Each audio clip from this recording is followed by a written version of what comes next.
Bonjour à vous et bienvenue sur cette 44e vidéo de la philosophie de combat qui s'intitule Lycurgue, le grand législateur de Sparte. Donc pour que vous le sachiez tout de suite, Lycurgue c'est sans doute l'un des hommes politiques les plus importants du monde occidental. Euh, et ce que je vais faire dans cette vidéo, c'est de vous raconter sa vie, son œuvre politique, le mode de fonctionnement de la cité, et à la fin je ferai une petite critique de ce mode de fonctionnement. Alors Lycurgue, déjà on va s'intéresser à son nom. Lycurgue c'est en grec Lykurgos. Lycourgos, qui, selon Dumézil, vient de Lycouvorgos, et donc ça veut dire celui qui tient les loups à l'écart. Donc Lycurgue, c'est un nom qui a une signification, celui qui tient les loups à l'écart.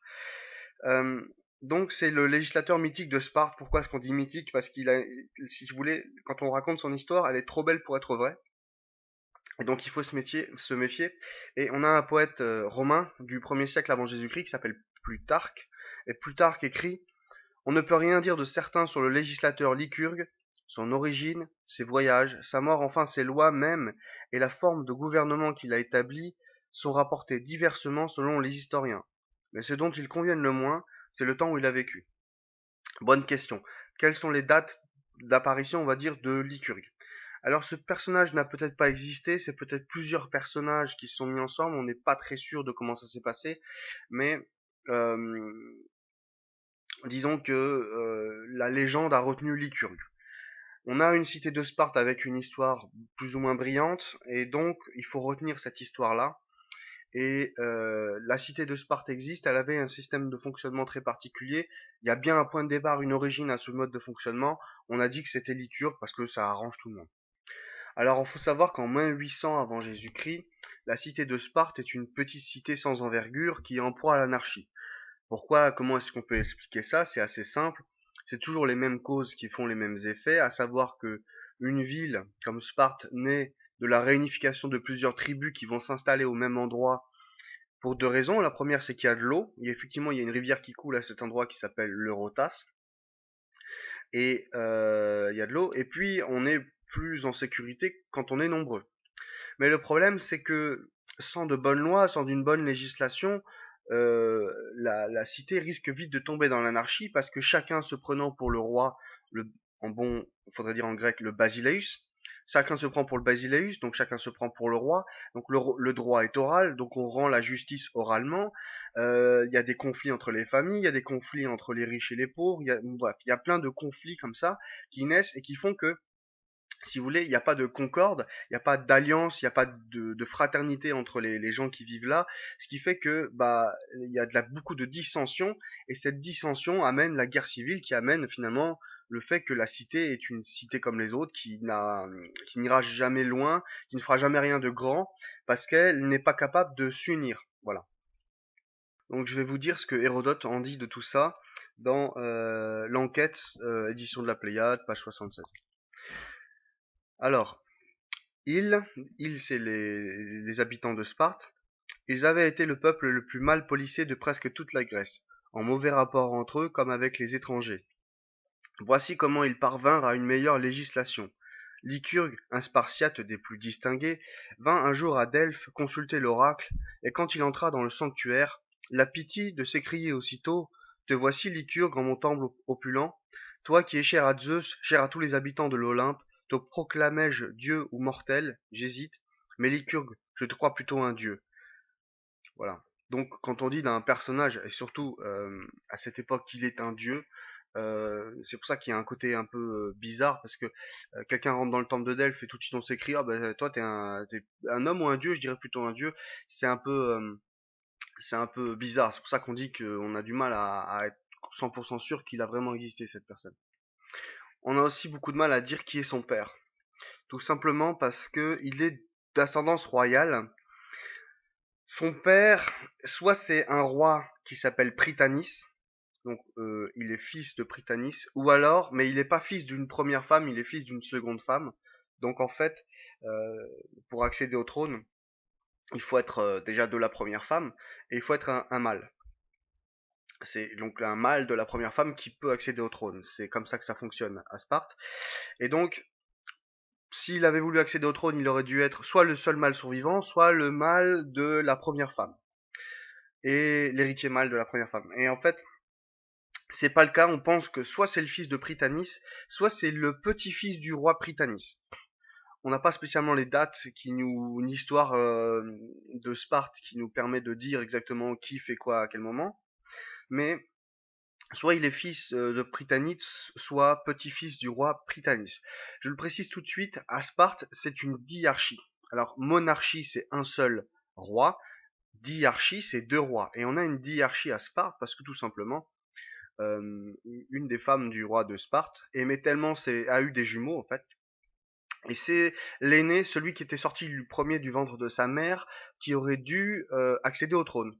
Et en fait, sa mère aimait tellement ses deux enfants et elle voulait tellement pas qu'ils se disputent pour le pouvoir qu'elle a fait exprès de faire en sorte de ne plus savoir lequel était lequel. C'est-à-dire qu'on n'en arrivait plus à dire quel roi était sorti du ventre de la mère en premier. Et comme on n'arrivait plus à faire ça, on s'est dit bah les deux sont rois.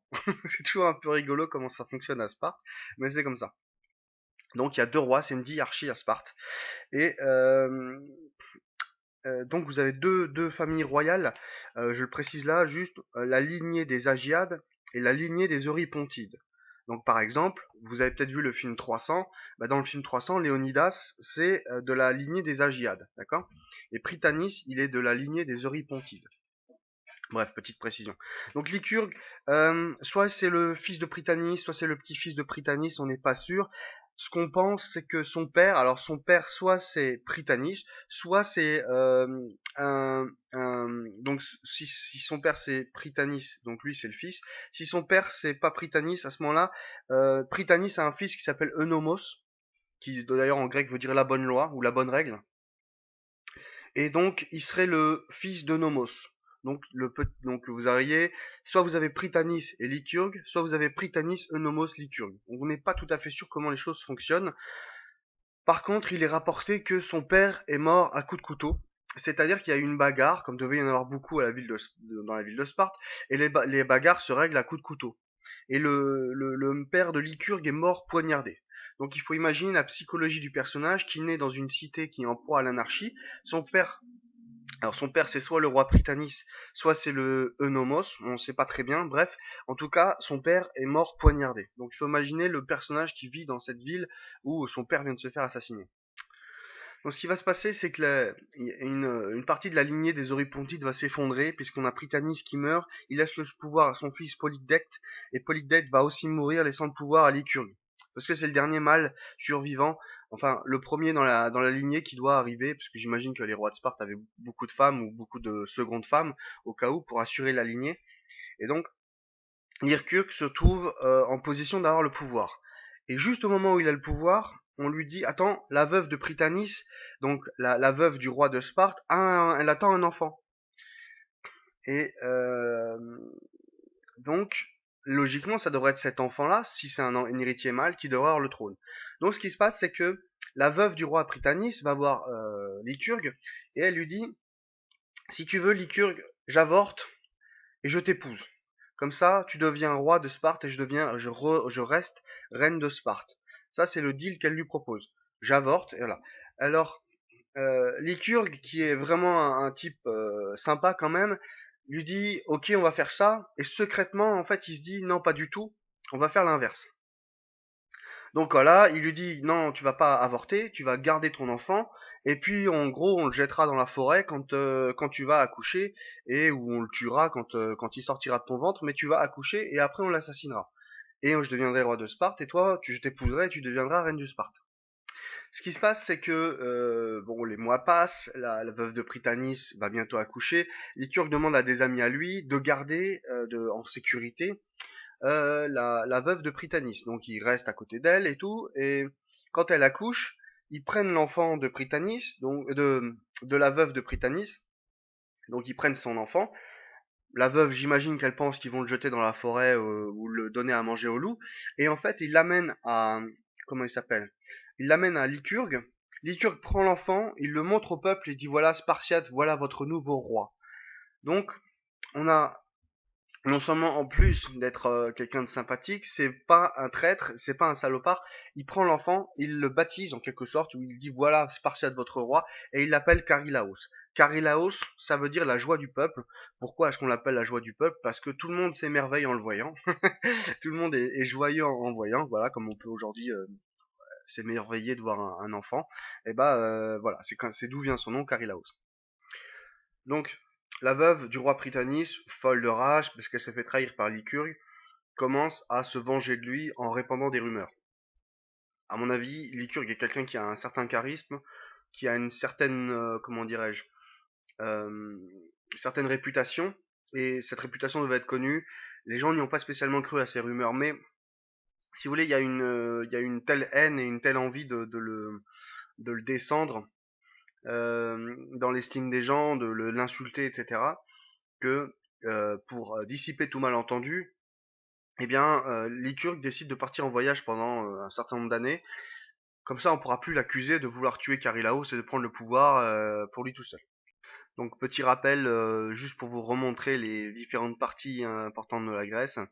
Et là, nous nous trouvons au Péloponnèse, c'est-à-dire la partie la plus au sud-ouest de cette carte. Donc, on est sur cette presqu'île du Péloponnèse. Donc, voici la presqu'île du Péloponnèse. La région dans laquelle se trouve Sparte s'appelle la Laconie. Et donc je l'ai entouré en rouge où se trouve Sparte. Donc pour parler des voyages de Lycurgue, il est passé en Crète, en Ionie et en Égypte. Encore une fois, c'est un personnage mythique, donc on n'est pas sûr qu'il y soit vraiment allé, mais bon, peu importe. Il est allé en Crète. La Crète, c'est une île pas spécialement riche. Il avait une vie austère et simple, mais il avait dû trouver dans cette île une certaine concorde entre les habitants. La meilleure preuve qu'on en a, c'est que il a rencontré un poète qui s'appelle Thalès. Attention de ne pas confondre avec le philosophe Thalès, mais bien un poète qui s'appelait Thalès. Et Plutarque nous en dit de ce poète que ses odes étaient des appels à la discipline et à la concorde, efficaces à la fois par le style et par le rythme, et qui respiraient l'amour de l'ordre et l'apaisement. À leur audition, l'humeur s'adoucissait sensiblement, et l'on s'accoutumait à l'émulation du bien, loin de préserver dans la malveillance mutuelle qui régnait alors. Donc bref, il a rencontré le Bob Marley de l'époque en quelque sorte, et ensuite il est passé en Ionie. Alors en Ionie, c'est sur la côte turque actuelle, hein. Et Ionie, les plus grandes villes sont Éphèse et Milet. Et dans ces villes-là, il a vu des gens habitués au luxe, habitués à la douceur de vivre, habitués aux richesses. Et en fait, on dit qu'il est là-bas, et ça lui a permis de comparer certains modes de vie entre ceux de la Crète et ceux de la région de la Ionie. Il est intéressant de noter, mais c'est pas quelque chose que j'ai beaucoup vu ailleurs, que il a rencontré soit le fils, soit le petit-fils d'Homère, donc celui qui a écrit l'Iliade et l'Odyssée, et il a rapporté apparemment, il a essayé de recopier tous les fragments qu'il pouvait, il a essayé de rapporter ça en Grèce. Donc ça serait le premier qui aurait rapporté Homère en Grèce, ça serait Lycurgue. Alors ça me pose un problème parce que on sait que ça sera beaucoup plus tard que le texte sera assemblé par Pisistrate à Athènes, mais apparemment ce serait lui qui l'aurait amené en Grèce et popularisé. À savoir que peut-être qu'il n'avait pas le texte complet, mais qu'il avait des vers et qu'il a transmis ça oralement. Enfin, on n'est pas trop sûr. Semblerait-il, c'est pour ça que on dit que c'est un personnage mythique parce qu'il y a trop d'incohérences. Mais bon, semblerait-il, il ait ramené Homère en Grèce. Enfin, on n'est pas certain qu'il soit allé en Égypte, mais que apparemment il y serait rendu pour découvrir une société qui est hiérarchisée en strates sociales. Donc les esclaves, les paysans, les artisans, les marchands, les scribes, les soldats, etc. Et donc il aurait pu observer le fonctionnement d'une société avec différentes classes sociales et hiérarchisées. Après ce long voyage, les habitants de Sparte sentent que Lycurgue devrait rentrer, qu'il est le bienvenu, on sent que cet homme-là peut changer les choses à Sparte. Même Carilaos semble demander son retour. Et comme tout le monde veut qu'il revienne, il décide qu'il a fait suffisamment le tour du bassin méditerranéen, on va dire, qu'il a suffisamment d'expérience pour proposer à la ville de Sparte, en tout cas, une nouvelle direction. Mais avant de faire ça, il va se rendre à Delphes pour voir la Pythie. Et comme je vous l'ai déjà dit, voir la Pythie de Delphes à l'époque est une excellente idée. On a l'entretien entre Lycurgue et la Pythie de Delphes à ce moment-là. dans le fragment numéro 7 du livre de l'histoire du monde de Diodore de Sicile. Donc Diodore de Sicile, c'est un historien qui a tenté de faire l'histoire du monde un siècle avant Jésus-Christ, et donc on a des traces de ce qui s'est passé dans l'Antiquité grecque avec Lycurgue et cette rencontre avec la Pythie. Lycurgue avait porté la vertu à un si haut degré qu'étant venu dans le temple de Delphes, la Pythie lui adressa ces vers. Tu entres dans mon riche temple, ô Lycurgue, ami de l'univers et de tous les immortels qui habitent l'Olympe. J'hésite si je dois te parler comme à un dieu ou comme à un homme. Je te salue plutôt comme un immortel, ô Lycurgue. Tu viens me demander une bonne législation, je t'en indiquerai une, comme jamais aucune cité n'en a eu sur la terre. Lycurgue ayant interrogé la Pythie sur les lois les plus utiles à donner aux Spartiates, ce sont, répondit-elle, celles qui forceront les uns à bien commander et les autres à bien obéir. Et que faut-il faire, lui demanda-t-il, pour bien commander et pour bien obéir? À quoi la Pythie donna la réponse suivante. Il existe deux chemins très distants l'un de l'autre. L'un conduit au vénéré domicile de la liberté, l'autre mène à la demeure de l'esclavage, que les mortels doivent fuir. On parcourt l'un en s'appuyant sur le courage et sur la bonne harmonie. C'est la route que tu dois montrer au peuple, l'autre n'offre que de lamentables discordes et d'affreuses misères. C'est celle-là qu'il faut se garder de prendre. Le principal point est que cet oracle prescrit le courage et la plus grande concorde comme les seuls moyens capables d'assurer la liberté sans laquelle il n'y a rien de profitable. Et on n'a pas ce que le vulgaire appelle un bien dès qu'on est le sujet des autres. Tous ces préceptes s'adressent au chef et non au sujet. Ainsi, celui qui acquiert des biens pour soi et non pour les autres doit avant tout s'assurer la liberté. L'oracle ordonne encore aux uns et aux autres la prévoyance, car ni le courage ni la concordance ne suffisent isolément au bonheur des hommes. Car à quoi sert le courage s'il n'est pas uni à la concorde, et à quoi sert aux lâches la concorde s'ils ne savent pas la défendre? Le même Lycurgue rapporta de Delphes l'oracle suivant relatif à l'avarice, et qui est passé en proverbe. L'amour de l'argent et rien d'autre perdra Sparte. C'est là l'oracle que le souverain Apollon, à la chevelure dorée et à l'arc d'argent, qui atteint de loin, prononce du fond de son sanctuaire. Que les rois, aimés des dieux auxquels est confiée la belle ville de Sparte, et les sénateurs vénérables soient les premiers dans le conseil. Que les citoyens exécutent les lois, et ne disant et ne faisant rien d'injuste, enfin, et ne conspirant point contre l'État.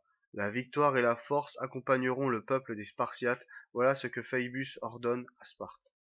Donc finalement, Lycurgue rentre à Sparte, et là, avec une trentaine de ses amis, ils vont faire un coup d'État. Donc ils prennent leurs armes et ils vont sur à l'agora pour éliminer éventuellement toute résistance.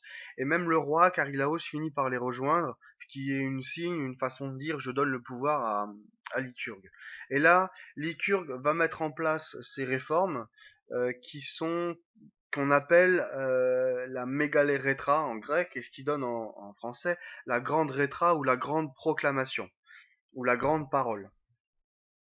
Donc les principes de base qui animent la législation de Sparte ou tout ce que je vais vous montrer par la suite sont les suivants: une égalité, la fraternité, la force et la vertu. Donc la grande rétra, ça s'accompagne d'un certain nombre d'institutions politiques et d'un fonctionnement politique très particulier. Donc là, c'est un schéma global qui récapitule tout le fonctionnement, mais je vais vous le décortiquer petit bout par petit bout, vous allez voir, c'est extrêmement simple. Alors, premièrement, le Sénat, donc ce qu'on appelle la gérousie. Gérousie, ça vient d'un géronte. Un géronte, c'est une personne âgée. Le Sénat de Sparte, la gérousie, est composé de 28 hommes âgés de plus de 60 ans et présidé par deux rois. Donc les deux rois, un de la lignée des Agiades et un autre de la lignée des Eurypontides. Donc dans ce Sénat, vous avez 28 hommes de plus de 60 ans, les deux rois, et ce sont eux qui sont chargés de proposer les lois. Donc ils proposent les lois et ils proposent les lois à l'Assemblée. Avec le temps, ils ont fini par aussi avoir un droit de veto parce qu'on pensait que les lois qu'ils proposaient recevaient un certain nombre d'amendements pour être validés et ils avaient le droit de veto sur ces amendements qui étaient proposés. Donc ils proposent les lois, ils sont élus à vie et il n'y a pas de reddition des comptes. C'est-à-dire qu'une personne qui a plus de 60 ans peut se proposer pour devenir un géronte enfin un sénateur, on dira, et ce sénateur, il l'est jusqu'à la fin de sa vie. Et donc, pas de reddition des comptes, c'est logique. La reddition des comptes, c'est quoi? C'est-à-dire que quand vous quittez votre fonction de magistrat, que ça soit sénateur, député, enfin peu importe, vous devez rendre des comptes. C'est-à-dire qu'on peut vous poursuivre en justice pour les actions ou pour les décisions que vous avez prises. Mais là, pour le cas, dans ce Sénat, ce n'est pas le cas.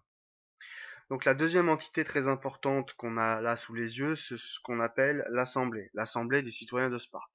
Pour faire partie de cette assemblée, il faut avoir au minimum 18 ans et être un citoyen de Sparte. Comment fait-on pour produire une loi dans le système spartiate? C'est très simple, les gérontes discutent entre eux et proposent des lois. Quand la loi est, ils savent exactement ce qu'ils veulent proposer, ils convoquent à chaque pleine lune l'Assemblée des citoyens de Sparte. Donc j'imagine qu'on faisait notre loi, on en discutait, une fois qu'elle était prête, on attendait la prochaine pleine lune. Là, on convoquait la citoyen de la ville de Sparte qui disait oui ou non pour la loi qui était proposée. Donc il y a un système qui reste, somme toute, démocratique dans le sens où c'est les citoyens qui ont le droit de dire s'ils veulent ou non de cette loi. Alors qu'il y a une petite anecdote rigolote, mais quand un géronte meurt, comment est-ce qu'on le remplace? C'est des personnes âgées, donc un géronte meurt, et en fait, ce qui se passe, c'est que dans l'Assemblée du peuple, on fait une élection pour élire un nouveau géronte. Et en fait, l'élection ne se fait pas à main levée, à bulletin secret ou ce genre de choses. L'élection se fait en fonction des bruits, des clameurs de la foule. C'est-à-dire que quand un géronte veut être élu, on convoque l'Assemblée du peuple. Celui qui veut se faire élire géronte se lève et les gens vont applaudir ou pas.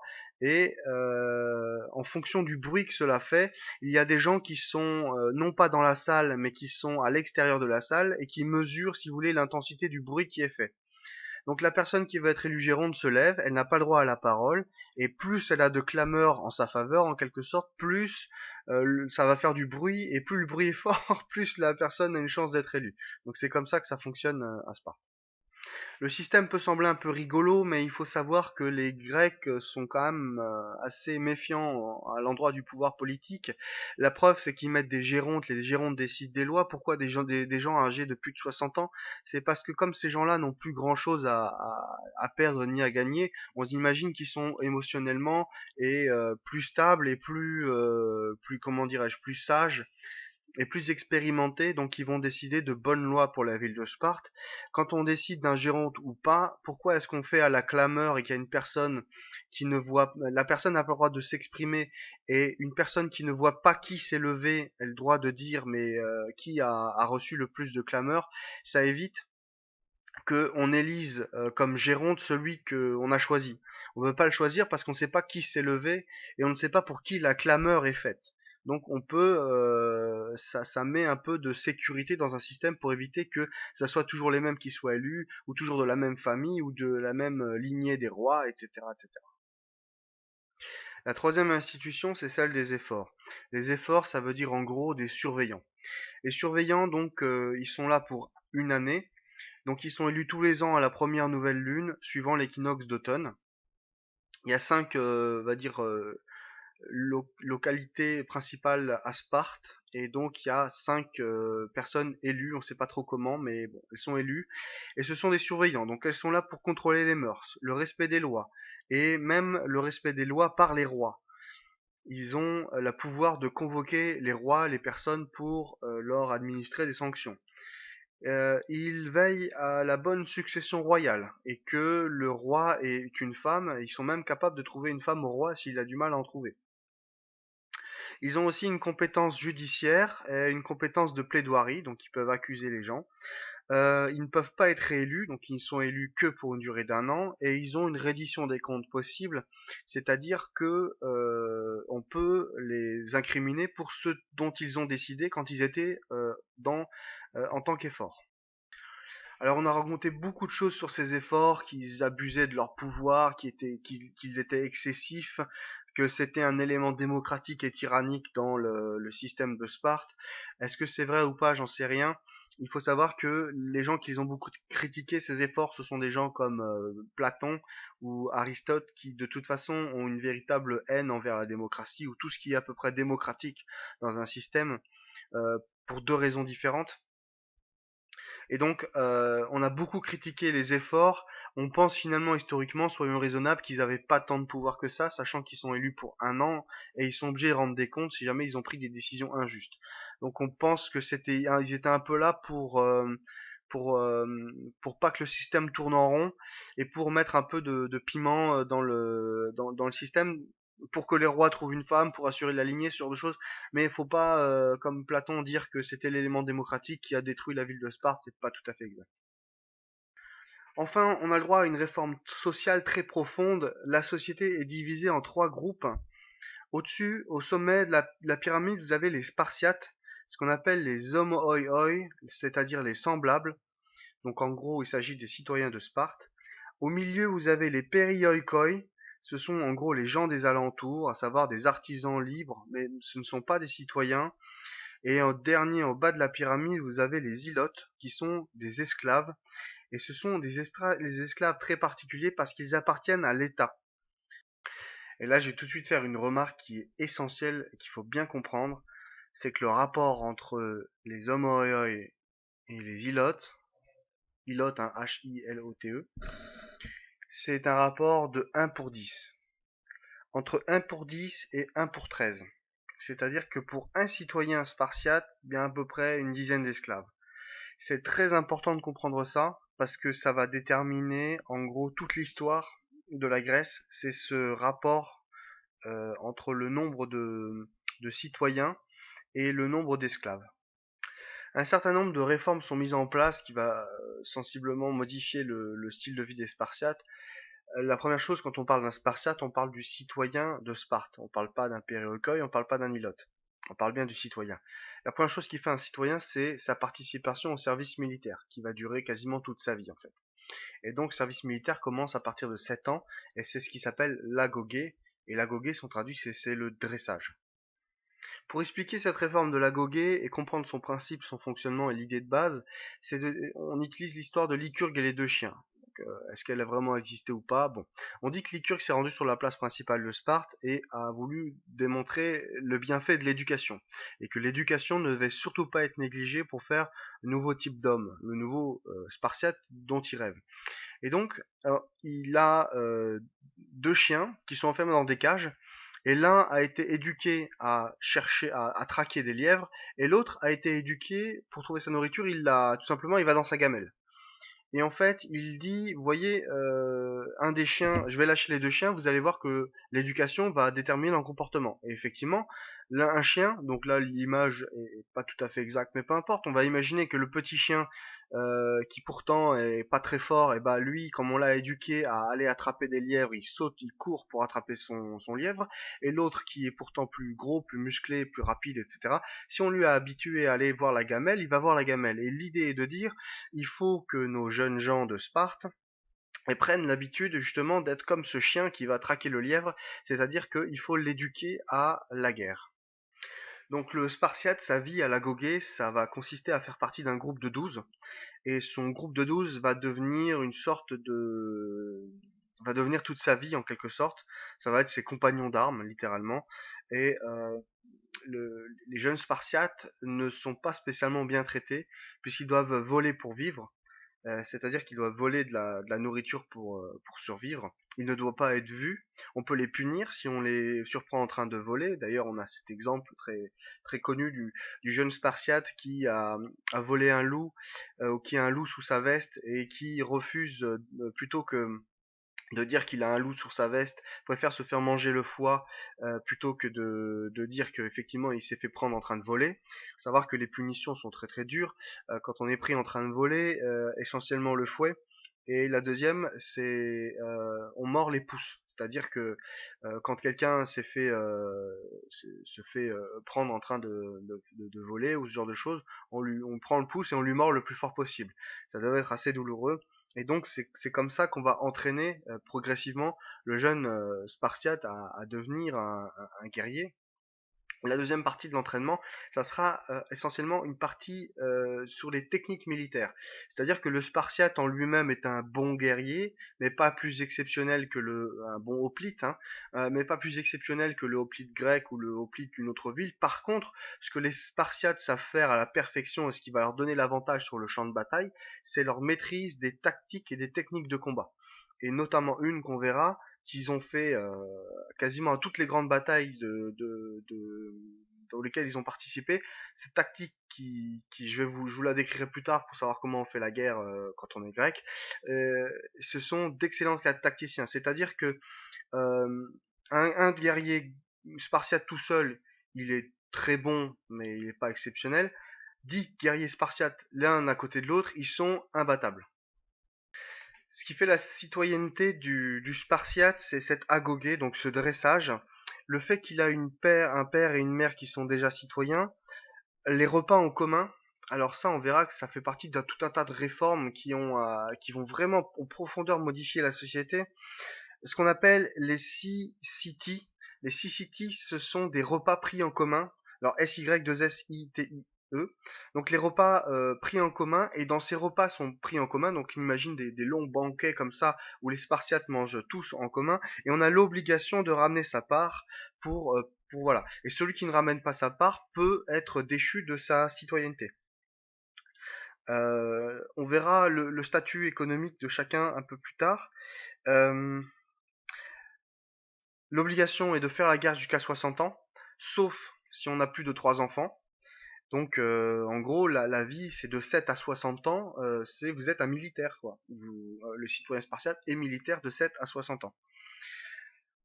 Ça, ce sont ses devoirs. En même temps, il a des droits. Alors, les droits, c'est ce qu'a mis en place Lycurgue. En fait, il a découpé le territoire en 9000 parts égales. Et ces parts, on les appelle des kléros. Les ilotes, ces esclaves qui appartenaient à mon avis à des grandes familles, à des gens riches, il a dit ces ilotes, l'État en gros les réquisitionne et les esclaves seront sous la propriété de l'État. Il a aussi divisé les terres et il a dit ces terres seront la propriété de l'État. Il va diviser en 9000 parts et chaque citoyen spartiate aura le droit à son kléros, c'est-à-dire sa maison, son lopin de terre si vous préférez, et les esclaves qui vont vivre dessus. Ça veut dire que, en gros, il y a un partage des terres en parts égales, 9000 lots de terres qui sont répartis à chaque personne. Et avec ça, des ilotes. Donc, ça veut dire qu'un Spartiate, de 7 à 60 ans, il fait la guerre. Il va vivre la plupart de sa vie dans une caserne. Il est censé ramener son repas à manger pour lui et pour les autres à chaque repas qui sont faits en commun. Donc voilà, il ramène le repas, les repas sont faits en commun. Au-delà de ça, il doit se marier et trouver une femme, ça on verra ça un peu plus tard, faire des enfants si possible, et son droit c'est que il a un lopin de terre qui lui appartient. C'est comme ça, c'est l'État qui décide. Maintenant, je vais aborder un parti un peu plus méconnu, ce sont les réformes économiques de Lycurgue. Il y a dans son idée de fraternité, tout ça, de supprimer le luxe de la ville de Sparte. Donc comment est-ce qu'on interdit le luxe? Eh bien c'est simple, on remplace la monnaie, l'argent, l'or, on remplace l'argent, la monnaie, peu importe la forme qu'elle a, par une monnaie qui ne vaut rien. Donc dans son idée d'interdire le luxe, il a mis en place des lingots de fer comme monnaie. C'est-à-dire qu'au lieu d'avoir un billet peut-être pas un billet d'ailleurs à l'époque, mais une pièce d'or ou d'argent, vous avez un lingot de fer. Et même on dit qu'il est chauffé à blanc et refroidi dans du vinaigre pour le rendre inutilisable. C'est-à-dire que c'est pas un morceau de fer que vous allez pouvoir recycler pour en faire une arme, un bouclier ou je sais quoi. Donc là, le moyen de paiement, c'est des gros lingots de fer qui ne valent pas grand-chose en eux-mêmes, qui sont lourds, encombrants, etc. Donc ça, c'est une des principes de la réforme économique. Euh, donc il paraît que ça a profondément. Donc imaginez que demain on retire les euros dans la société française et ça va changer. S'imaginer le changement, le cataclysme que ça produit. Alors il a été dit que à la suite de ces réformes économiques, il s'est passé beaucoup de choses. L'idée étant que il n'y ait pas de luxe, parce que le luxe entraîne la mollesse, le luxe entraîne la jalousie, le luxe entraîne des tas de mauvaises choses pour la société et on veut supprimer ça. Donc pour supprimer ça, on supprime l'argent. Alors, il semblerait que ça a un peu modifié les choses. Il y a plus de marchands. Imaginez une ville sans marchands. Bah, il y a plus de marchands, et je dirais, on peut plus faire du commerce. Il y a plus de devins charlatans, comme on dit. Il y a plus de bijoutiers. Là, il y a tout le luxe a disparu de la ville de Sparte. Tout ça, ça n'existe plus. Souvent, on dira que la valeur d'un bien, les périoikoi, qui sont ces artisans, se valorisent en fabriquant des objets d'extrêmement bonne qualité. Voilà, c'est un peu la façon de faire. Donc on est déjà dans une société où on a le Spartiate qui a été formé à la guerre toute sa vie, et il va en quelque sorte protéger son territoire. Et il a des droits sur son territoire, puisqu'il possède une partie de ce territoire, enfin il possède pas, on lui donne, l'État qui possède une partie du territoire et des esclaves, lui en donne une petite partie puisqu'il est citoyen. Et en même temps, son but c'est de faire la guerre. Il ne peut pas s'enrichir puisqu'il n'y a pas il n'y a pas de transaction financière théoriquement parce que il y aura toujours un peu de marché noir, mais il n'y a pas il y a pas de luxe. On peut rien s'acheter. On n'a pas le droit de posséder des pièces d'or ou d'argent. Ce qui veut dire que votre seule richesse, c'est le cléros qu'on vous donne qui va la produire. Comment est-ce que vous pouvez aller dans ces banquets où vous devez ramener votre propre nourriture? Tout simplement, vous l'avez produit sur vos terres, enfin ce sont vos ilotes qui l'ont produit pour vous sur vos terres, ils vous en donnent une partie et vous la ramenez lors de ces repas en commun et tout le monde mange ensemble, tout le monde est égal, on appelle ça des homoi, c'est pas pour rien, ce sont des semblables, ils ont tous le même mode de vie, le même train de vie, ils possèdent tous la même chose. L'idée dans tout ça, c'était d'en faire des frères. On va aussi parler de la réforme des mœurs. Donc là, on a une peinture qui représente de jeunes Spartiates en train de faire des exercices physiques. Et c'est vrai que l'éducation sportive, on donne une éducation pardon, sportive aux femmes. Course, lutte, jet de disque, javelot. Euh, Elles doivent défiler nues devant les jeunes garçons, les fêtes religieuses et elles chantent et elles dansent nues. C'est-à-dire que la nudité est omniprésente en quelque sorte dans la ville de Sparte. Les jeunes gens sont nus. Et ils font des fêtes religieuses, des défilés, etc. Ils chantent, elles dansent nues. Le combat féminin de lutte déroule sous les yeux des garçons. C'est-à-dire que dans cette société-là, quand vous êtes un jeune garçon, vous voyez des filles toutes nues toute la journée en quelque sorte. Et elles aussi vous voient nus. C'est-à-dire qu'on essaye de créer comme ça un désir érotique.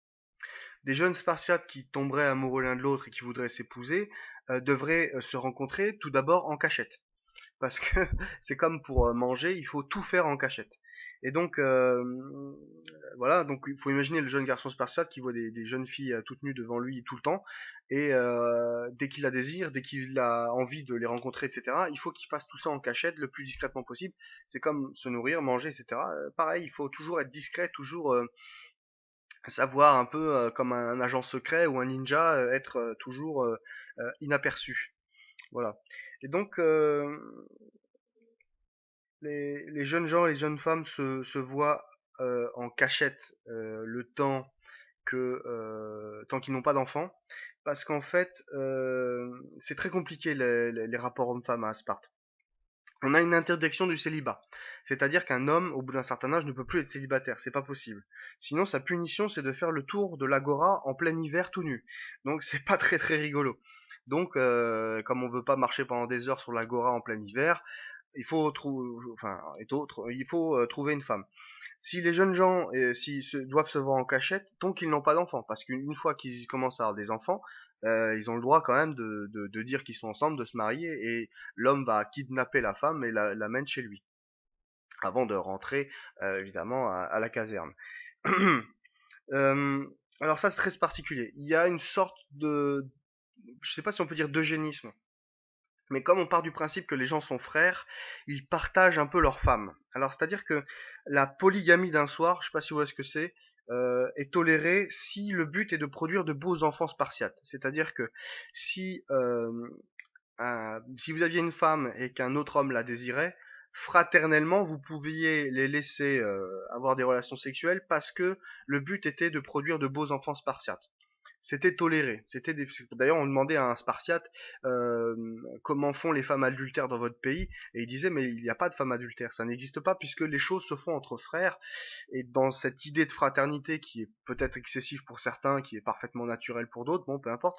Eh ben même la sexualité est d'une façon très très libérée parce que le but c'est de faire de beaux enfants spartiates. Il faut des guerriers spartiates, donc il faut que les gens se rencontrent, se désirent et voilà. Pour continuer sous cette réforme des mœurs, on avait dit, j'avais entendu, vous avez pu voir dans le film 300, que les enfants sont jetés dans un gouffre à la naissance, s'il est difforme ou malingre, etc. Tout ça, c'est peut-être vrai. On n'en sait rien, on a retrouvé, voilà. Si c'était vrai, on aurait sans doute dû retrouver des milliers d'ossements d'enfants ou de bébés au fond d'un trou quelque part. Voilà. On pense plutôt, alors il y a soit cette thèse, soit c'est vrai, et on n'a rien trouvé, mais c'est pas grave. Soit c'est encore une saloperie que les Athéniens ont raconté contre les Spartiates, parce que ça c'est possible aussi, et que comme ils voulaient absolument dire que les Spartiates étaient des monstres, eh bien ils disaient voilà, si l'enfant il n'est pas comme il faut, il le balance dans un puits. On n'en sait rien, on n'a pas retrouvé les ossements. On n'a rien retrouvé. Donc si l'archéologie vous dit on n'a rien retrouvé, les os devrait en avoir au moins trouvé un petit morceau. Comme on n'a rien retrouvé du tout, on pense que c'est plutôt de la propagande athénienne pour discréditer Sparte. Enfin, vous savez, il y a l'expression en français être laconique. Laconique, ça vient justement de la façon dont les Spartiates apprenaient à parler. Ils devaient être précis et courts. Un Spartiate qui se met à discuter, à blablater pendant des heures, c'est pas un Spartiate. Un Spartiate, il est précis, court, il dit peu de choses et il les dit de façon précise. Donc en gros, moi je me suis dit, mais c'est tout simplement le langage militaire. Affirmatif, oui mon colonel, enfin je veux dire, voilà quoi. Plutarque nous dit de cette société spartiate: on était dans la ville comme dans un camp, où les détails de l'existence étaient réglés, ainsi que le service public auquel on était astreint. Enfin, je finis cette partie en parlant des traits notables de Sparte, les choses qu'on peut noter que on voit très rarement dans l'histoire de l'humanité. Il n'y a pas de prostitution à Sparte. Alors on dit c'est le plus vieux métier du monde, etc. Souvent les gens ont des débats pour savoir comment il faut criminaliser la prostitution. La prostitution c'est comme du viol, quelle horreur, machin, etc. Euh, Bizarrement, Lycurgue avait trouvé la solution au problème de la prostitution, c'était tout simplement de supprimer l'argent. Et comme il n'y a pas d'argent, le plus vieux métier du monde n'est plus possible. Alors on dit qu'il n'y a pas de prostitution, j'imagine que il devait quand même avoir des trafics un peu bizarres entre parfois à mon avis, mais il n'y a pas de prostitution, il n'y a pas de prostituées, comme il n'y a pas de marchands, comme il y a pas de bijoutiers, il y a plein de choses qui n'existent pas dans cette société. Les femmes de Sparte sont connues comme étant les meilleures chanteuses, les meilleures nourrices et les meilleures femmes en quelque sorte. C'est-à-dire que vous étiez un noble athénien, vous vouliez avoir une nourrice pour votre enfant, vous alliez pas choisir une nourrice athénienne.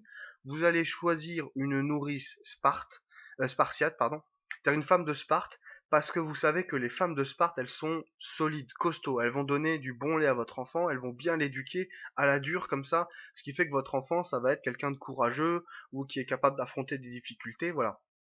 C'est-à-dire que Sparte va de plus en plus être connue comme un endroit où la vie est quand même réglée d'une façon assez extrême, et ça produit des types de personnes qui sont très dures comme ça. Et c'est cette dureté d'ailleurs que certains Athéniens, certaines familles riches vont chercher dans la ville de Sparte. Et encore une fois, je le répète, il n'y a pas de commerce. C'est-à-dire qu'il n'y a pas de commerce. C'est-à-dire qu'un marchand qui vient à Sparte pour échanger des marchandises, on va lui proposer des lingots de fer. Il va dire, j'en veux pas de tes lingots de fer. Donc il n'y a pas de commerce. Donc il faut bien comprendre, quand on a compris tout ça, que c'est que la vie est gérée par l'État.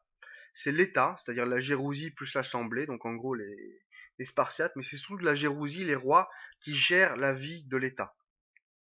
Le but des hommes qui sont nés à Sparte, c'est de mourir à la guerre. Et rien n'est plus honorable que de mourir les armes à la main sur le champ de bataille. Le Spartiate, depuis qu'il est tout petit, on lui apprend que la vie c'est dur, on lui mord son pouce, on le fouette, voilà, et on lui oblige à s'exercer tous les jours. Donc la vie est très dure pour le Spartiate. Et en plus de cette dureté, naît, en plus, après, une fois qu'il a passé cette étape-là, on lui dit, tu es notre frère. Donc il est frère de tous les autres Spartiates. Il va essayer d'avoir son cléros, sa femme, ses enfants, etc. Et après, quand il a eu son premier-né, son premier enfant, son but après tout, je veux dire, une fois qu'il a un peu stabilisé sa vie, son but c'est d'aller mourir à la guerre. Il veut vraiment aller sur le champ de bataille, les armes à la main, et si possible mourir. Alors c'est pas un suicidaire le Spartiate, mais si on peut lui donner le coup de grâce sur le champ de bataille, là c'est le sommet. Donc pour illustrer mon propos, je vais vous parler d'un poète de Sparte qui a vécu au 7e siècle avant Jésus-Christ, qui s'appelle Tirtée. Et Tirtée écrit cela: Voici le vrai mérite, voici le meilleur et le plus beau prix à remporter parmi les hommes pour un jeune guerrier, et c'est un bien commun pour la cité et pour tout le peuple qu'un guerrier les jambes écartées se tienne au premier rang continuellement, et perdu tout souvenir de la fuite honteuse en exposant sa vie et son cœur vaillant, et, immobile à côté de lui, encourage par des mots son voisin, voilà l'homme qui se montre valeureux à la guerre. Et on dit aussi, il est connu pour un aphorisme définissant la mentalité des habitants de Sparte, noble est l'homme qui meurt au front en combattant pour sa terre natale. Donc on a dit le but des hommes, potentiellement mourir à la guerre, être le meilleur guerrier, être le meilleur frère, si vous voulez. Et le but des femmes, c'est d'enfanter les meilleurs guerriers, de tenir la maison. Le but de l'État, qui est au sommet de tous ces hommes-là, c'est de maintenir l'hégémonie spartiate. Alors j'en profite pour vous parler de ce mot hégémonie. Hégémonie qui vient de hégémon. Un hégémon, c'est quoi? Il faut bien comprendre que dans ce monde grec, on a des cités-États, et aucune cité-État n'est meilleure qu'une autre a priori. Par contre, certaines cités veulent être leaders. Et donc, le leader du monde grec, c'est l'hégémon. Et le but de l'État, c'est de maintenir l'hégémonie spartiate, c'est-à-dire de faire que la ville de Sparte soit le leader de tout ce monde grec. Maintenant, le dernier élément dont j'aimerais vous parler avant d'en finir avec la vie de Lycurgue, c'est de dire il y a des côtés sombres à tout ce fonctionnement. C'est-à-dire que la société est basée sur l'esclavage, d'accord, c'est l'Antiquité, c'est normal, mais il y a un problème, c'est que les relations entre les homoi, c'est-à-dire les citoyens de Sparte, et les esclaves sont extrêmement mauvaises. Il y a un côté sombre à fonctionnement de tout ce système-là. Comme je vous l'ai dit, le rapport entre comment dirais-je, les esclaves et les maîtres sont de 1 pour 10. C'est-à-dire qu'il y a un citoyen de Sparte pour à peu près entre 10 et 13 esclaves. Donc il y a un côté sombre au fonctionnement, c'est-à-dire vers la fin de l'adolescence, on prend les meilleurs jeunes recrues qui ont entre 17 et je crois que c'est à partir de 17 à 25 ans. On prend les meilleurs et on leur demande d'accomplir un exercice qui s'appelle la cryptie. La cryptie, c'est une institution prévue pour les meilleurs éléments de l'armée. Les jeunes gens sont envoyés avec des armes et des vivres pour se cacher dans la nature comme s'ils étaient en territoire ennemi. Ils ne doivent pas être vus le jour et restent immobiles en attendant la nuit. La nuit, ils sortent et ils massacrent des ilotes. Alors, c'est-à-dire que tout ça, c'est difficile à comprendre, mais c'est-à-dire qu'il y a une guerre perpétuelle entre les ilotes et les citoyens. Une guerre perpétuelle, c'est-à-dire que de façon, comment dirais-je, mécanique, tous les Spartiates vont assassiner des ilotes dans le cours d'exercices qui sont des exercices qui ressemblent un peu à un entraînement pour tout ce qui est espionnage. Alors à savoir est-ce que c'est vraiment ça ou pas, c'est difficile de savoir si cette institution déjà est exacte, elle existe vraiment, parce que soit c'est un entraînement d'éclaireur, c'est-à-dire qu'on apprend à des gens à se cacher. Déjà, on leur apprend depuis qu'ils sont tout jeunes à se cacher, à ne pas se faire prendre. Donc, soit c'est un entraînement d'éclaireur. Il faut savoir que dans une armée, un éclaireur, c'est l'un des soldats les plus importants, parce que c'est celui qui va donner les informations de où est l'adversaire, euh, combien de soldats sont, pardon, quelle est l'importance de l'armée adverse, etc., etc. Donc, l'éclaireur a un rôle capital dans l'armée. Soit c'est un entraînement d'assassin, c'est-à-dire qu'on s'entraîne à ne pas être vu la journée, ok, on est invisible, on est caché quelque part, on attend la nuit on sort et on tue. Donc c'est un entraînement d'assassin, une sorte de service secret de Sparte si vous voulez, dont le but est de réaliser des assassinats. Soit c'est une institution de régulation de la population, c'est-à-dire que comme on veut pas qu'il y ait trop d'ilotes c'est-à-dire que ce ratio entre le nombre de maîtres et le nombre d'esclaves, comme on veut pas qu'il y ait trop d'esclaves, eh bien on les tue, tout simplement, on les assassine. Et on a fait ça au cours de manœuvres militaires. C'est-à-dire qu'on entraîne des jeunes gens, et pour les entraîner, on leur donne des ilotes à assassiner. Soit c'est une de ces trois catégories, soit c'est un mélange des trois, c'est-à-dire que c'est un mélange d'espionnage, de survie sur le territoire ennemi et d'assassinat et de régulation de la population. Il y a une controverse par rapport à cette pratique de la cryptie, c'est de dire euh, comme ce genre d'exercice militaire fait passer les Spartiates pour des sauvages et des barbares, on pense que c'est peut-être de la propagande athénienne, on n'en est pas sûr, mais en tout cas, il se trouve qu'il y a cet exercice de la cryptie qui fait que il y a un côté sombre à Sparte, c'est que tout a l'air idéal, l'idéal du guerrier qui va protéger sa cité, la cité va être harmonieuse, etc. Tout ça basé sur le sang des ilotes, hein, clairement. Alors pour reprendre la vie de Lycurgue selon Plutarque, lorsque ces principaux établissements se furent affermis par un assez long usage, que la forme du gouvernement eut pris assez de consistance pour pouvoir se maintenir et se conserver d'elle-même, alors comme Dieu, après avoir formé le monde, éprouva, dit Platon, une joie vive en lui voyant faire ses premiers mouvements, de même, Lycurgue, charmé de la beauté, de la majesté de ses lois, ravi de les voir pour ainsi dire marcher seuls et remplir leur destination, voulut autant que le pouvait la prudence humaine les rendre immuables et immortels. Il assembla tous les citoyens, leur dit que son gouvernement était sous tous les rapports fait pour rendre le peuple vertueux et pour assurer par là son bonheur son bonheur. Qu'il restait un seul point à la vérité le plus important de tous, mais qui ne leur communiquerait qu'après avoir consulté l'oracle d'Apollon. Il les exhorta à observer fidèlement les lois qu'il leur avait données, sans y rien changer ni altérer jusqu'à son retour de Delphes, qu'alors il remplirait lui-même exactement ce que le Dieu lui aurait ordonné. Ils lui promirent tous une entière obéissance et le pressèrent de partir. Avant de les quitter, il fit prêter serment d'abord aux 2 rois et aux sénateurs, ensuite à tous les citoyens de maintenir pendant tout le temps de son absence la forme de gouvernement qu'il avait établie. Et il partit, arrivé auprès de l'oracle, il fit un sacrifice aux dieux, et lui demanda si ces lois étaient assez bonnes pour faire le bonheur des Spartiates et les rendre vertueux. Apollon lui répondit que ces lois étaient parfaites et que les Spartiates, tant qu'elles conserveraient sa forme de gouvernement, effaceraient la gloire de toutes les autres villes. Lycurgue mit cet oracle par écrit et l'envoya à Lacédémone. Il fit ensuite un second sacrifice, embrassa ses amis et son fils, et pour ne pas dégager ses citoyens du serment qu'il avait fait, il résolut de se laisser mourir. Il était à cet âge où l'homme, en conservant encore assez de force pour aimer la vie, est mûr aussi pour la quitter. Il se trouvait d'ailleurs dans la situation la plus heureuse où il put espérer de parvenir. Il mourut en s'abstenant de manger, persuadé que la mort d'un homme d'État ne doit pas être inutile à la République, ni la fin de sa vie oisive, mais qu'on doit y reconnaître ses actions précédentes et ses vertus. Il sentait aussi qu'après les grandes choses qu'il avait exécutées, sa mort mettrait le comble à son bonheur, et garantirait à ses citoyens qui avaient juré d'observer ses lois, jusqu'à son retour, la durée de tous les biens qu'il leur avait procurés pendant sa vie. Il ne se trompa point dans ses conjectures. Sparte, pendant l'espace de 500 ans qu'elle observa les lois de Lycurgue, dut à la sagesse de son gouvernement et à la gloire qui lui en fut le fruit, l'avantage d'être la première ville de la Grèce. Les 14 rois qui suivirent depuis ce législateur jusqu'à Agis, fils d'Archidamus, ne firent aucun changement à ces lois, car l'établissement des efforts, loin de relâcher les ressorts du gouvernement, ne fit que les tendre davantage. Il paraissait favorable au peuple et servit à fortifier l'aristocratie. Donc pour résumer, on dira que Sparte, c'est une ville où l'État gère la vie des individus. Sparte est militarisée, égalitaire, tant qu'on est un citoyen elle est égalitaire, centralisée, isolée.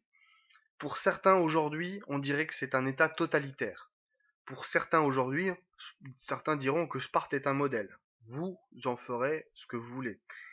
Euh, en tout cas, l'objectif a été atteint. Sparte est une ville forte, sobre, où il y a de l'ordre et de la vertu. Et n'oubliez pas, pour ce petit garçon qui a vu son père mourir d'un coup de couteau, d'arriver à une ville qui est finalement, comment dirais-je, un modèle, en tout cas dans l'Antiquité, un modèle d'ordre et d'harmonie en quelque sorte, eh bien c'est déjà pas mal.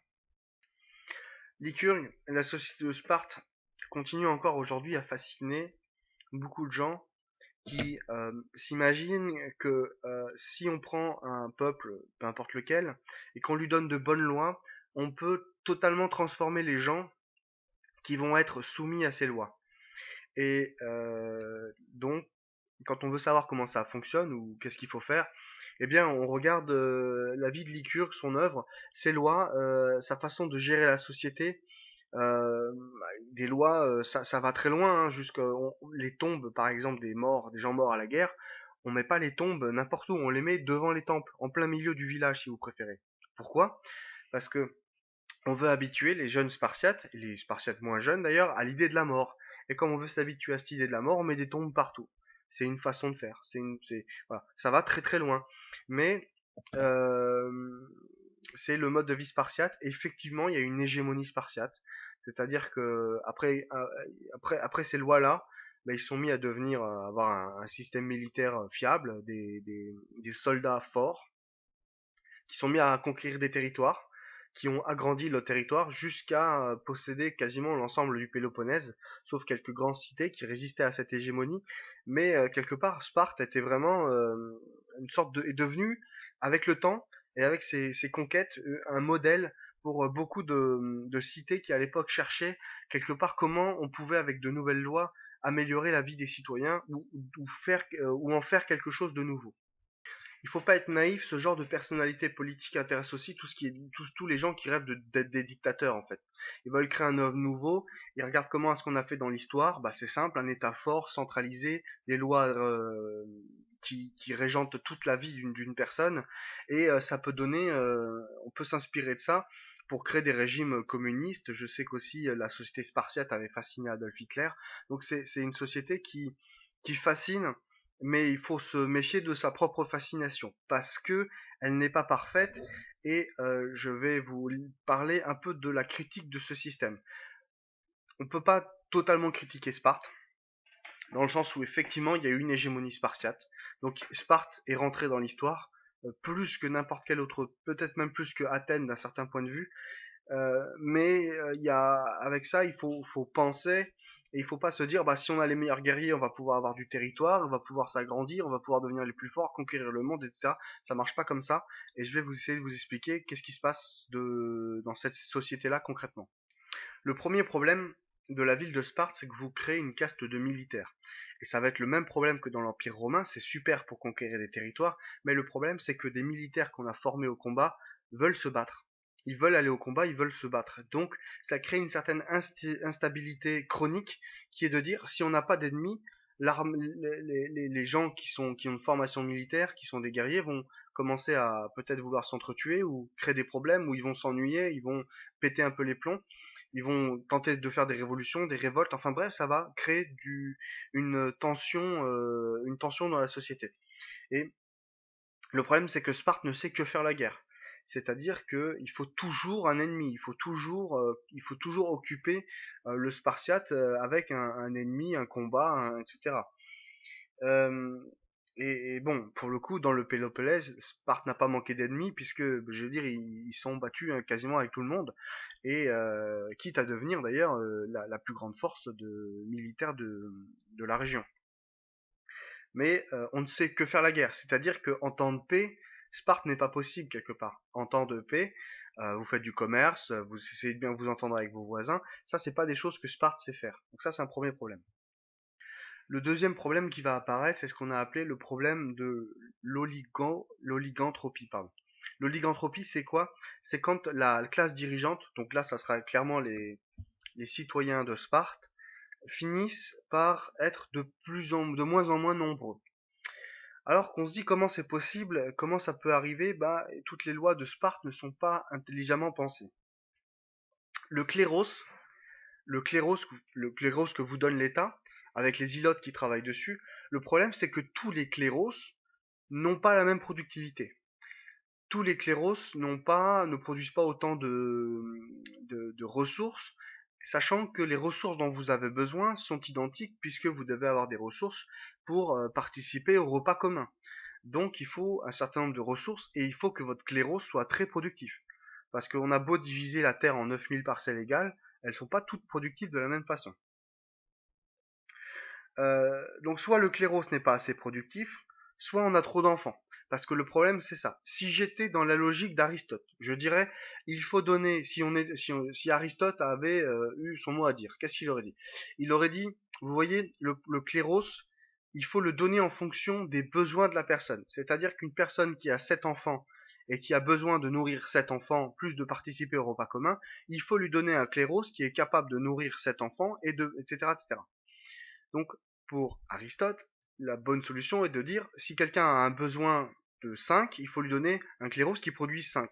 Si quelqu'un a besoin de 10, il faut lui donner un cléros qui produit 10. Le problème, c'est que les cléros sont donnés de façon aléatoire. Si vous avez trop d'enfants, vous risquez de perdre votre citoyenneté parce que vous ne pourrez plus participer au banquet commun, puisque si vous avez trop d'enfants, vous aurez déjà du mal à les nourrir, et ensuite vous aurez du mal à avoir assez de nourriture pour aller vous-même au banquet. C'est-à-dire que c'est un système qui, quand on réfléchit, limite le nombre d'enfants, en fait. Parce que la terre est la même que celle du voisin, certes, mais si votre terre elle produit rien, eh ben vous pouvez pas avoir beaucoup d'enfants. Et à l'inverse, si la terre du voisin produit beaucoup, il y a une forme d'injustice qui se crée malgré tout. Euh, donc, si on veut s'enrichir, parce qu'il y a quand même c'est pas parce qu'on a enlevé la monnaie que les gens n'ont pas envie d'avoir mieux que ce que leur voisin. C'est-à-dire que quand on pense la constitution spartiate, on dit on va créer des frères. Et dans la réalité, on crée des gens on crée beaucoup d'inégalités et on crée quand même des gens qui veulent s'enrichir. Ça existe quand même à Sparte, des gens qui veulent s'enrichir. Comment faire pour s'enrichir? Bah, malheureusement, il y a une solution qui serait de, d'acquérir des biens de bonne qualité, comme un lit, un beau lit par exemple, une belle table, etc., des beaux objets qui sont bien fabriqués par les périoikoi qui travaillent pas très loin, qu'on défend comme ça dans une espèce de système où moi je te protège et toi tu travailles pour moi, et d'avoir des beaux objets. Ça, c'était une façon de s'enrichir. Mais si on voulait s'enrichir, il y avait une autre façon, c'était d'avoir peu d'enfants. Parce que si on a peu d'enfants, on peut, on a plus de nourriture, on peut mieux se nourrir quelque part. Donc si vous voulez, celui qui voulait ne pas vivre misérablement ou avoir faim, il faisait peu d'enfants. Et c'est vrai que son cléros lui fournissait largement tout ce dont il avait besoin. De plus, il y a une idée qui me paraît bizarre, mais ça n'a pas été prévu apparemment à Sparte, c'est que euh, le cléros, à la base, cette portion de terre qui vous appartient, elle est divisée en 9000 parts, on en donne à chaque citoyen, on en donne une, avec des ilotes qui vont dessus. Le problème, c'est que le cléros, il n'appartient pas tout à fait à l'État. Une fois que la redistribution a été faite, elle n'a pas été refaite de façon apparemment systématique. Parce que on apprend que si un homme meurt à la guerre, et ce qui devait souvent arriver, puisque ces gens-là ne savent que faire la guerre, et il n'avait pas d'héritier mâle, ou qu'il n'avait pas d'héritier du tout, eh bien, sa fille ou son exécuteur testamentaire réceptionnait le droit de donner le cléros. C'est-à-dire que le bien était donné aux plus proches parents. Si par exemple j'avais mon cléros et j'ai qu'une seule fille et je vais mourir à la guerre, le cléros n'est pas donné à ma fille, le cléros est donné à mon exécuteur testamentaire. Donc, et le problème c'est que le bien est donné, c'est-à-dire que le cléros ne m'appartient plus, mais il n'appartient pas non plus à l'État, il va appartenir à celui qui va récupérer mon cléros. C'est-à-dire qu'on pouvait en avoir plusieurs, ce qui est très étonnant, mais on pouvait effectivement en avoir plusieurs. Et donc on pouvait regrouper les richesses. Donc, on avait intérêt à venir d'une famille avec beaucoup de frères et sœurs, mais de pas trop faire d'enfants, en fait, si on réfléchit bien. Parce que tous nos frères et sœurs, s'ils meurent à la guerre, s'ils meurent de tout un tas de choses, comme on est le plus proche parent, on a de fortes chances de récupérer les cléros. Et ainsi, on a une forte richesse foncière. Parce qu'apparemment, c'était pas redistribué à chaque fois, ce qui m'étonne beaucoup, mais bon. Donc, alors pour lutter contre le regroupement des richesses, on avait pour inciter les gens à faire des enfants, on avait un certain nombre de comment dirais-je, on avait un certain nombre de façons de faire. Si un père avait 3 enfants, il était dispensé de service militaire, ce qui était censé donner aux gens l'envie de justement de ne pas de faire 3 enfants, voire plus. Parce que si on avait 4 enfants, on ne payait plus d'impôts. L'imposition est finie.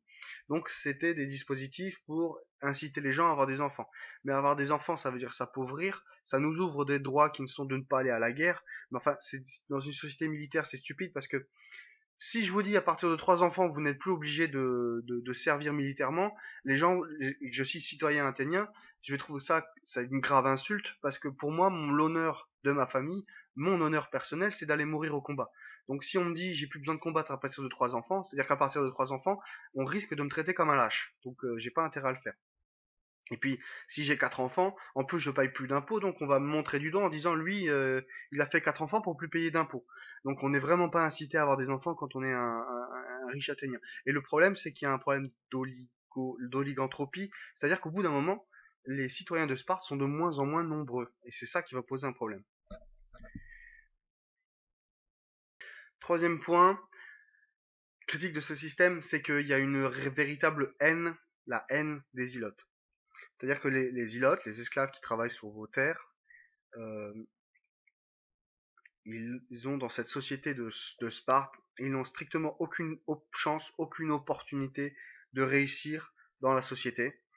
Les Ilotes en guerre permanente contre les Spartiates, c'est-à-dire qu'il y a vraiment une guerre civile permanente des citoyens contre les esclaves. Euh, N'oubliez pas, le sentiment général des Ilotes envers les Spartiates, c'est que s'ils avaient pu les manger tout crus, ils l'auraient fait. C'est-à-dire que s'ils avaient eu la force, le courage, je sais pas, s'ils étaient suffisamment bien organisés et qu'ils avaient pu le faire, ils les auraient massacrés. Donc on sent, alors peut-être c'est de la propagande athénienne, mais a priori l'esclave à Athènes a une chance de devenir quelque chose, l'esclave comment dirais-je, à Sparte n'a aucune chance. Il restera un esclave toute sa vie et il aura la haine dans son cœur toute sa vie. N'oublie pas ce schéma un dixième, un sur 13, donc il faut un citoyen pour 13 esclaves au maximum. Au-delà de ça, les esclaves risquent de se révolter, donc il faut les tuer régulièrement pour pour pas qu'il y ait trop d'esclaves. Et c'est comme ça que ça fonctionnait le système spartiate. Euh, Dans ce schéma 1 sur 10, 1 sur 13, ça apporte aussi autre chose. C'est que, vous savez, la société de Sparte est militairement très forte. Les tuniques rouges, comme on les appelle, font très très peur. Et sur le champ de bataille, ce sont des véritables lions. Donc ils vont conquérir, partir à la conquête d'un certain nombre de territoires, ils vont gagner, ils vont les administrer, ils vont avoir beaucoup d'ilotes, beaucoup d'esclaves pour les servir. Le problème, c'est que d'un côté, il y a de moins en moins de citoyens, et de l'autre, il y a de plus en plus d'ilotes. Donc le rapport 1/10 ou 1/13 est de plus en plus défavorable. Et on pense qu'à partir d'un 16e, c'est-à-dire un citoyen pour 16 esclaves, on pense que c'est à partir de ce moment-là que la société finit par exploser. Donc pour maintenir les esclaves en place, il faut des hommes en armes dans le Péloponnèse. C'est-à-dire que quand il s'agira pour les Spartiates d'aller faire la guerre en dehors de leurs frontières naturelles du Péloponnèse, ils vont avoir un grave problème pour le faire, parce qu'ils auront toujours peur que les Ilotes se révoltent pendant leur absence. Et donc, faire la guerre à Athènes, c'est pas très loin, ça va. Faire la guerre au-delà de la région athénienne, ou de l'Attique, ça devient très problématique parce que si on part trop longtemps du Péloponnèse, les ilotes, comme ils vont être, comme si vous avez une armée de 20 000 hommes qui partent du Péloponnèse, et ben, le rapport entre citoyens et comment dire, le rapport entre les citoyens et les esclaves est complètement à la faveur des esclaves et ils risquent de se révolter. D'ailleurs, des révoltes d'ilotes où il y a 100 000 ilotes qui se révoltent d'un coup et qui font d'une nouvelle ville, il y en a eu. Donc, on sait bien que ça que la société est sous tension permanente et que les Spartiates ne peuvent pas faire ce qu'ils veulent ou comme ils veulent parce que de façon permanente les Ilotes risquent de se révolter. Et ça change totalement les possibilités. C'est-à-dire qu'au bout d'un moment, la société spartiate, soit le nombre de, soit le nombre de citoyens augmente, et à ce moment-là, on peut avoir plus d'esclaves, on peut gérer plus d'esclaves, mais comme ce qu'on a montré, le nombre de citoyens diminue progressivement, eh bien, on peut administrer de moins en moins d'esclaves, et donc on peut administrer globalement des territoires de plus en plus petits. Et avec ça, la peur de si on part à l'étranger, si on part faire la guerre ailleurs que dans le Péloponnèse, nos esclaves risquent de se révolter et donc ça va créer une véritable guerre civile. Et comme on veut éviter tout ça, finalement militairement, la société spartiate est quand même très limitée. Ce sont les meilleurs sur le champ de bataille, mais en fait, le problème c'est que le champ de bataille c'est une chose et la vie d'un empire où c'est autre chose. Alors, est-ce que cette société spartiate, elle est aussi belle qu'on veut bien le dire? Parce qu'on imagine, voilà, des soldats qui protègent leur territoire, qui sont libres, qui sont fiers, etc. Qui voilà, protègent leurs sujets. On imagine ça et puis on se rend compte qu'en fait, bon, c'est un peu basé sur l'esclavage, sur une espèce de tension permanente entre le sommet de la société et la base de la société. Donc on a voulu éviter la guerre civile, on s'est retrouvé à être avec une guerre sociale en quelque sorte. Aristote dira qu'il y a une certaine sauvagerie de la part des Spartiates, c'est-à-dire qu'ils sont forts, costauds, etc., très bons militairement, mais ils sont aussi très sauvages, très agressifs. Ils ont une sorte de complexe de supériorité, c'est-à-dire que les Spartiates n'arrivent pas à accepter l'idée qu'ils ne sont pas la cité hégémonique du monde grec.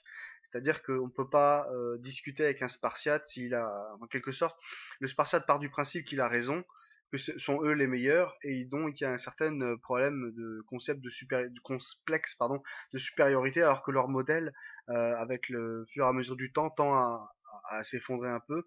Et c'est une société qui fonctionne parce qu'elle est totalement hermétique au monde extérieur. C'est-à-dire que tant que la société est hermétique au monde extérieur, elle va fonctionner. Et dès qu'elle va s'ouvrir au monde extérieur, notamment pendant la guerre du Péloponnèse, et que euh, elle va s'ouvrir aux richesses de l'extérieur notamment, eh bien les choses vont quand même s'effondrer assez rapidement à Sparte. Le, quand on parle de Sparte, on a quand même un malaise avec ces ilotes qui sont régulièrement massacrés, torturés, broyés, enfin humiliés, enfin voilà. Donc on voit les choses comme ça. Thucydide nous rapporte une histoire de la guerre du Péloponnèse qui est la suivante. Les Lacédémoniens leur demandèrent donc aux ilotes de désigner ceux d'entre eux qui les avaient le mieux secondés à la guerre, en disant qu'ils voulaient les affranchir. En réalité, ce n'était qu'un piège. Ils estimaient que ceux qui seraient les premiers à revendiquer par fierté d'âme la liberté seraient également les premiers à se soulever. 2000 environ furent ainsi désignés. Le front ceint d'une couronne, ils se promenèrent autour des temples, en signe que déjà ils étaient affranchis. Mais peu de temps après, les Lacédémoniens les firent disparaître, et nul ne sut jamais de quelle manière ils avaient péri. Donc on imagine bien que, effectivement, les ilotes peuvent servir à la guerre, mais ça sert de chair à canon, quoi. Ils servent, et puis dès qu'ils sont un peu trop fiers d'eux-mêmes, on les assassine. Donc c'est quand même une société hyper violente et hyper répressive, la société spartiate. Ça donne des résultats, on les verra, mais le problème c'est que, encore une fois, c'est une société qui fonctionne toujours et uniquement en vase clos, et il y a un problème fondamental dans cette société que je vais essayer de résumer comme ça. Le problème, alors, la société spartiate, soit elle reste stable, c'est-à-dire avec un territoire stable et un rapport entre le nombre de maîtres et d'esclaves stable. À peu près, ça va à peu près avec une guerre, avec la cryptie, avec toutes ces choses-là. La société spartiate se maintient à peu près. Le problème, c'est qu'elle est en vase clos, donc elle reçoit peu de choses de l'extérieur, donc elle évolue peu finalement. Elle fait peu d'alliances et elle reste faible. Donc ça ne fonctionne pas parce qu'elle veut être l'hégémon, elle veut être le leader du monde grec. Donc pour être le leader du monde grec, il faut aller partir à la conquête des terres du voisin. C'est ce qui va se passer, ils vont partir à la conquête de la Messénie, enfin d'autres régions du Péloponnèse, ils vont remporter un certain nombre de victoires, mettre un certain nombre de sièges devant un certain nombre de villes, gagner des îlotes, gagner des villes, enfin bon, ils vont étendre leur sphère d'influence. Le problème, c'est qu'en étendant leur sphère d'influence, il y a un certain nombre d'hommes qui vont mourir et qui ne sont pas forcément remplacés par de nouvelles générations de citoyens. Parce que les conditions de citoyenneté sont tellement restrictives que plus le temps passe, moins on a de citoyens. Et finalement, on se retrouve dans une situation à la fin, dès qu'il y aura une pénurie de citoyens, bah, la société entière s'effondre, ce qui va arriver. Pas tout de suite, au bout d'un certain nombre de centaines d'années. Donc, la société spartiate, soit elle stagne, mais elle peut pas être l'hégémon du monde grec, soit elle ne stagne pas, à ce moment-là, elle finit par devenir le leader du monde grec, mais le problème, c'est que pour maintenir cette force, euh, et cette force ne peut se maintenir que par une présence militaire des hommes des Spartiates, eh bien, il faut augmenter le nombre de citoyens. Le problème, c'est que l'augmentation du nombre de citoyens veut dire faire des enfants, et les Spartiates ne sont pas spécialement intéressés à augmenter le nombre de citoyens. Donc, c'est une société qui va aller en cloche, c'est-à-dire qu'elle va grossir, grandir, etc., jusqu'à un moment où elle se retrouve hégémon effectivement du monde grec. Tout le monde a besoin de savoir qu'est-ce que Sparte pense de telle ou telle situation pour pouvoir agir politiquement. Ok, on en arrive là. Sparte finit même par décider, devient le leader enfin une cité qui est la, comment dirais-je, qui lutte contre les tyrannies dans les autres cités à côté d'elle. Donc c'est pas mal ce système-là. Seulement, avec le temps, il va finir par s'effondrer à cause des guerres répétitives, à cause du nombre de morts. Parce qu'à la limite, même si les Spartiates font suffisamment d'enfants et donc de nouveaux citoyens, il en meurt tellement au bout d'un moment que la société finira, je vous le dis, au troisième siècle, quatrième siècle, par s'effondrer. Donc c'est une société qui, soit elle vit en vase clos, soit elle s'ouvre au monde et elle prend des risques. Et de toute façon, on ne peut pas être en même temps vouloir être leader du monde grec et avoir un système qui ne fonctionne que si on vit en vase clos. C'est pour ça que quelque part, le système athénien, avec ses clérouques, avec ses colonies, ses colonisateurs, on va dire, avec ses alliances politiques, et peut-être, à mon avis, à ne pas négliger quand on veut s'imaginer quel est le meilleur système politique possible. On a celui du Péloponnèse, qui réclame beaucoup d'hommes, qui réclame beaucoup d'efforts, qui réclame beaucoup de violence pour fonctionner, et on a celui d'Athènes qui est pas forcément plus doux, enfin, qui est pas forcément plus honnête, plus vertueux, mais qui a le mérite peut-être d'être un peu moins violent. Voilà, j'espère que vous avez compris toute l'histoire de Lycurgue, ce jeune homme qui a vu son père mourir lors d'une bagarre, qui a cherché une solution pour rendre la société athénienne, pardon, de la société spartiate stable, harmonieuse, que les gens soient enfin des frères, et qui travaillent les mains dans la main ensemble. Il a réussi à ça. Ça a fonctionné. On verra au fur et à mesure l'histoire de cette ville évoluer en fonction des événements historiques. Mais c'est vrai que ça va créer un type d'homme militaire, dur, guerrier, très fort, très, très dangereux sur les champs de bataille, qui font fuir de terreur tous leurs ennemis sur les champs de bataille. Donc c'est pas n'importe quelle société, les Spartiates, et ils vont jouer un rôle important dans cette histoire. Et j'espère que vous avez compris que finalement, à la fin de sa vie, Lycurgue dit voilà, attendez, je reviens dans 10 jours. Vous me promettez que vous changez pas les lois tant que je suis pas revenu. Et puis finalement, il se laisse mourir de faim pour que ces lois restent immuables.